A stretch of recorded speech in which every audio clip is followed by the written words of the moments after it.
What's going on YouTube? Centex Collector here with another 3D print that I finished. If you follow me on TikTok at Spec Op Toys, you saw some of the processes I was going through this.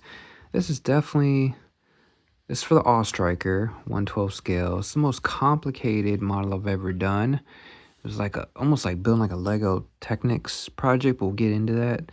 So we got the All Striker from Hasbro. It's cool. But I was like, let me do this and see how this prints out. Maybe I'll keep it. And at this point, I probably will. Because I have, as you've probably seen, I have this Swift buggy, which was designed by Tanner 3D. The All Striker, you can get on Etsy. The model was done by, I think his name is Model A 3D Hobby on Etsy. I'll link it down below. But this looks like this should fit in replacement on my shelf to this. This was cool. But I like the All Striker. I love this tan color. So we've got basically tan and black. And I did the decals. I did the brown like I did with some of the Cobra Desert stuff and some other desert vehicles I've done. So all the decals I did with brown, and of course red, white, and blue. So there. And then I'll bring in, I have the original, what was this, 85, my vintage, which I have up on eBay, so I'm getting rid of this. Slowly getting rid of my vintage vehicles. But the model designer did a very good job of, he designed this originally for 1/6 scale, for 12-inch figures. So we had, shout out to Ron Austin for helping me through the assembly process of this, giving me pointers. So we scaled it down to like 85% for classified. The decals I did myself. But yeah, there's, you can just see the size difference from 1/18 to 1/12. And we've got some of the gimmicks from, I guess mine's acting up now, but you can see on the original, you kind of got the spring loaded there, and the front spring loaded, and this movement here. So you'll see a lot of that on here, and I'll showcase it. So you did a good job, and that's where the whole complexity of this model came into play. But like I said, I got the Desert Tan Matte PLA Bambu Lab. All Bambu Lab filament, the charcoal black matte. The tires are the high flow TPU, translucent PETG clear, and the matte brown, dark brown, and then the red, white, and blue is all matte PLA. So the hard part was, so the front end, you can see you've got the movement here from side to side, and it's got springs. So you'd have to see my TikTok to see how I put it all together. But as you can see, there's nuts and bolts here, and on the rims itself. So they still spin. The tires weren't perfect. There was some model imperfections, which we'll get into, but the tires still spin. I tighten it up. You don't want, if you tighten it up too much, it's not going to spin. If you tighten it too loose, then you'll see on the front end here, it's kind of, it's not too bad as far as like not sitting straight. One of these I had to tighten up with this one, and that one might have even came loose. So that's the complexity there of just, not over tightening it, but not under tightening it. Because when I was doing a TikTok, one of these screws, the bolts popped off on back here. So I got these tightened up pretty good. And then here. But when you put this together, you want to get this rim piece tightened together first before you do the rest of it. And you want to get all this front end assembly before you put on the hood, because you got this undercarriage. It's hard to see here, but there's a crossbar that goes through here and up underneath the hood, about right in here somewhere. Use springs. There's a spring kit, and you just have to figure out which springs you want to use, and I'll link that all down below. So that's why I said, so you got basically 3 bolts on each side. So you got one in the rim, one here, and one here. So 3 nuts and bolts. These I used M3 screws. I forget the exact lengths on them.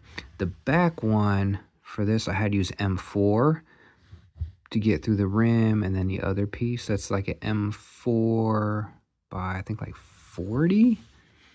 And I forget, these are all M3 up front. And then the other hard part was this grill. So this is one piece here. There's a piece here and here. So I kept snapping these pieces. So I was printing them at like 85 to 95% infill. And I think I eventually just added another wall loop to make them stronger. And then I had to drill out the holes. Oh, that was another thing here. I had to drill out the holes here to get the M3s to go through, and same thing back there to get the M4s to go through. You can see the back tires are kind of bowing again because I didn't want to over tighten the rims, right? So those I could probably could have tightened those some more, but at the end of the day, this for me, it's not gonna be playing with this thing. It's gonna sit on a shelf. Once I get it situated right, it's just gonna sit on a shelf for me. So this grill was a pain too, because these I kept snapping. So you got this piece, and then these are 2 separate pieces. I had to drill out these holes slightly to get this grill piece to go in right. And then this horn glues in the small holes here. You can see that hole there. So that glues into there. And then these lights were a pain. There's this bottom piece and the top piece that you can see.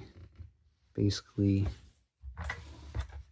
this bottom piece and top piece that basically clamps down there. So basically, I put all this together before I glued it on the front. So that way, if anything fell apart or broke, no big deal. And it looks like this light I may have got too far back, but whatever. So that was a pain there. These are 2 separate pieces, which weren't too bad to glue in. This piece here, I just glued in. There, you probably could have put some sort of like drilled the holes or something to get filament to make this, but I just glued it in so that way it was stable. Got the steering here, which I ended up having to glue into place. Oh man, it's still not right. I just re-broke it. So I have to glue that back into place because it didn't stay put. And that's the other thing, man. Some of this is just so flimsy. You got these side pieces here, so I made connector pieces. That way there's 2 connector pieces here. And then I just had to glue the rest of it and clamped it down to keep that in place. And then you got the seats in there. And then this piece here, I put a nut and bolt. You can see here, there's the bolt. And the nut, or the bolt is here, sorry, up underneath. So I put the bolt through the bottom to the top, and then you got the nut right there, so that way I can still get movement here. And then there's a piece right here that kind of slides in, so you still get your movement there on that piece. Now on the 1/6 scale, you can add like antennas. This, he just kind of made it all in one.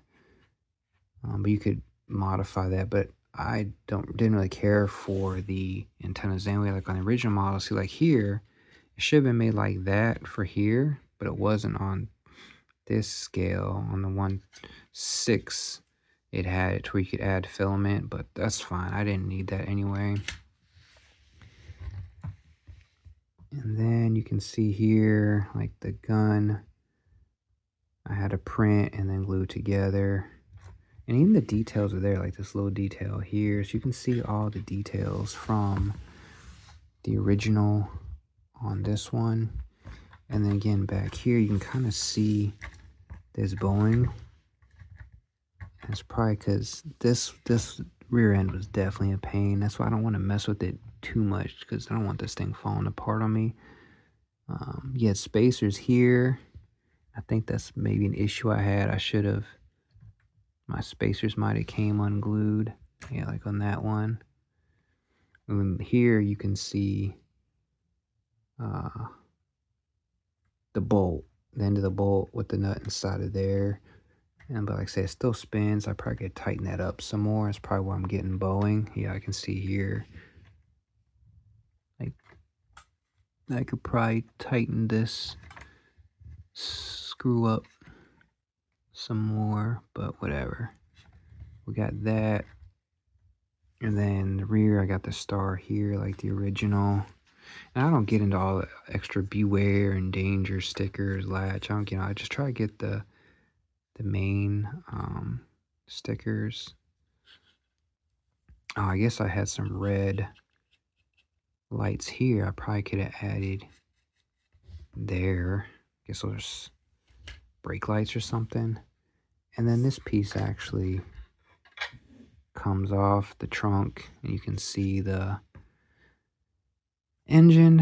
And then the engine, I could have probably used acrylic paint markers and did some detail work. And then this is where, okay, so you can actually see the rear end. This was a pain. Like this piece here, I had to take filament, kind of use the tweezers and like bend it up so that way it would attach to that side of the frame towards the back. And then this front piece here, you got a rod that comes through. And again, you had to print it. This rod, you had to print in half, the little connector piece, because it wouldn't slide through. Just the design on the 1/12 wasn't ideal, but I got it to work. And you could probably do some detailing with an acrylic marker on this engine if you wanted to. But there is that.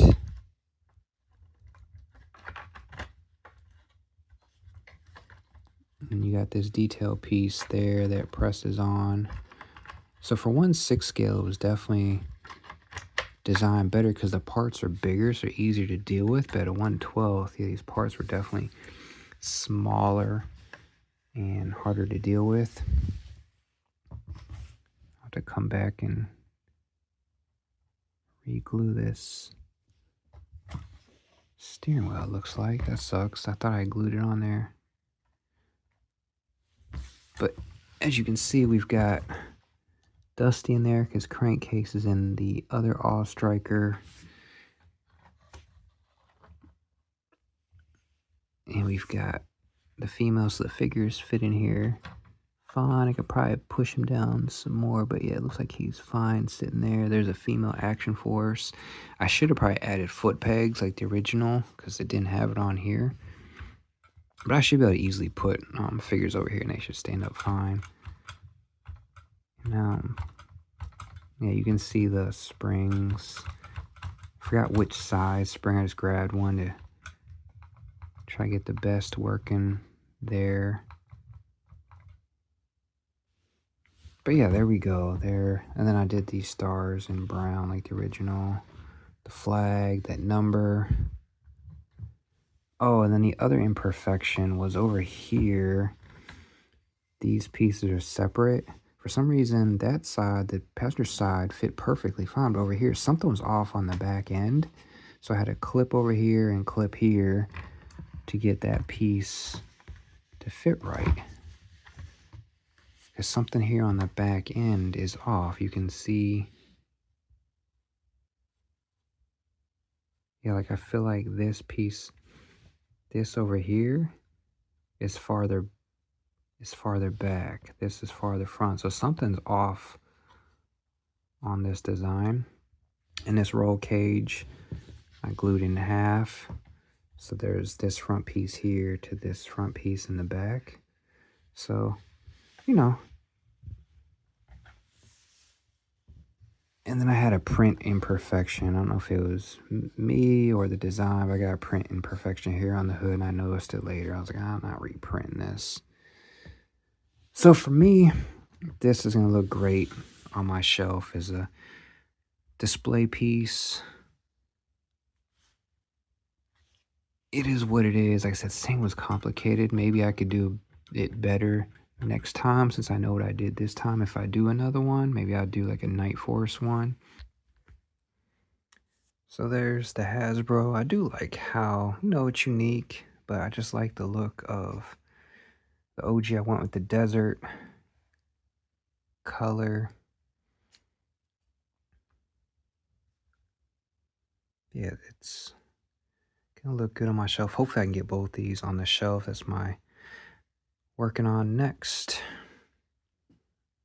There's kind of a side by side, like I said. I don't hate this thing. It's like it's cool because it's modernized, but the OG to me was cool.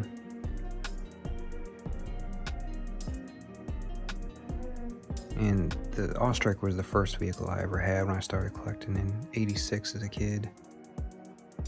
So there we go. There's my 3D printed Ostriker. Complicated but satisfying project. Like, comment, subscribe. JJ out.